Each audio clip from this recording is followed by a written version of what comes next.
ఓవైపు ప్రాజెక్టులపై శ్వేతపత్రం, మరోవైపు అరవింద సమేత ఫార్ములా రేసింగ్ పై ప్రశ్నాపత్రం. సీజన్ 10 ఫార్ములా ఈ రేసింగ్ ఒప్పందాలు హెచ్ఎండిఏ నుండి నిధుల చెల్లింపు లెక్కపై సర్కార్ దృష్టి పెట్టింది. ప్రభుత్వం ఇచ్చిన మెమోకు వివరణ ఇచ్చారు special CS Arvind Kumar. Formula E racing కి సంబంధించిన ప్రతి నిర్ణయం నాటి మంత్రి కేటీఆర్దే అన్నారాయన. బదులు తెరపైకొచ్చింది.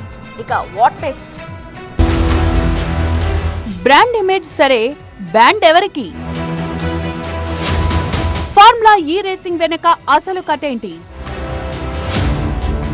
హైదరాబాద్ లో ఫార్ములా ఈ రేసింగ్ కు ఒప్పందం ఎలా జరిగింది? హెచ్ఎండిఏ నుంచి 53 కోట్ల నిధుల చెల్లింపులు ఎలా జరిగాయి? ఎవరి ఆదేశాలతో, ఏ నిబంధనల ప్రకారం? వివరాలు చెప్పాలని గత municipal administration urban development CS గా అరవింద్ కుమార్ కు ప్రభుత్వం మెమో జారీ చేసింది. స్పందించిన ఆయన ఫార్ములా ఈ రేసింగ్ కు సంబంధించిన ప్రతి నిర్ణయం అప్పటి మున్సిపల్ అడ్మినిస్ట్రేషన్ అర్బన్ డెవలప్మెంట్ మంత్రి కేటీఆర్దే అన్నారు.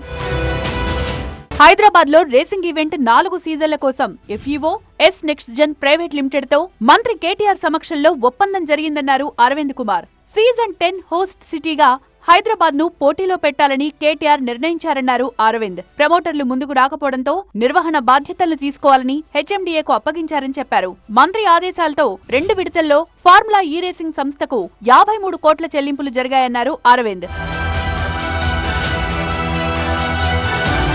అక్టోబర్ 5న 48 కోట్లు, 11న పన్నుల రూపంలో 8 కోట్లు చెల్లించినట్లు చెప్పారు అరవింద్ కుమార్. కేటీఆర్ ఆదేశాలతోనే సెప్టెంబర్ 25, 2023లో ఎఫ్ఈఓతో సీజన్ 10 కు ఒప్పందం జరిగిందన్నారు అరవింద్ కుమార్. సీజన్ 9 నిర్వహణలో పాల్గొన్న ప్రమోటర్ ఎందుకు వైదొలగాల్సి వచ్చిందన్న ప్రశ్నకు ప్రమోటర్ అధికారికంగా వైదొలగలేదన్నారు.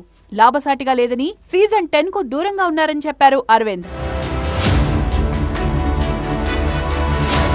ఎన్నికల కోడ్ ఉల్లంఘించి సీజన్ 10 కోసం ఎలా ముందుకు వెళ్లారన్న ప్రశ్నకు వివరణ ఇచ్చారాయన. సీజన్ 10 కు సంబంధించి సెప్టెంబర్ 25న ఒప్పందం జరిగింది. ఫస్ట్ ఇన్స్టాల్మెంట్ అక్టోబర్ 3న జరిగింది. అప్పటికింకా ఎన్నికల కోడ్ అమల్లోకి రాలేదన్నారు. సీజన్ 9 కి కొనసాగింపుగానే సీజన్ 10 జరుగుతుంది తప్ప కొత్తది కాదన్నారు. ఫార్ములా ఈ రేసింగ్ కు సంబంధించిన ప్రతి నిర్ణయం మంత్రి కేటీఆర్దే అని రిప్లై ఇచ్చారు అరవింద్ కుమార్.